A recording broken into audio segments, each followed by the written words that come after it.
আদালত চত্বরে ডেভিড বার্গম্যানকে দেখা গেছে যে ডেভিড বার্গম্যান এই আদালতের বিভিন্ন কার্যক্রম নিয়ে গতকালকেও একটা বিবৃতিতে সমালোচনা করেছেন এবং তার সমালোচনার ৩-৪টা বড় পয়েন্ট ছিল। তার মধ্যে অন্যতম বড় পয়েন্ট ছিল শেখ হাসিনার পক্ষে যে আইনজীবী নিয়োগ দেওয়া হয়েছে তার বিভিন্ন কর্মকাণ্ড, তার সময় না চাওয়া, স্বল্প সময়ে সব কিছু করে ফেলা, আদালত যেভাবে চেয়েছে সেভাবেই কাজ করা,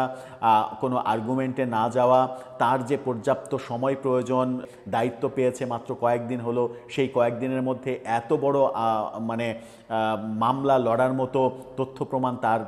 জোগাড় করা সম্ভব নয়, এই ব্যাপারে তার সময় চাওয়া উচিত ছিল। এবং আরেকটা অভিযোগ তিনি করেছেন যে একজন আইনজীবীকে দুইজনের, এত বড় মামলায় দুইজনের আইনজীবী নিয়োগ করা হয়েছে, অর্থাৎ শেখ হাসিনা এবং আসাদুজ্জামান খান কামাল দুইজনের আইনজীবী হিসেবে একজনকে নিয়োগ দেওয়া হয়েছে, এটাও আন্তর্জাতিক বিধিসম্মত নয়। ডেভিড বার্গম্যান সেভাবেই বলেছিলেন।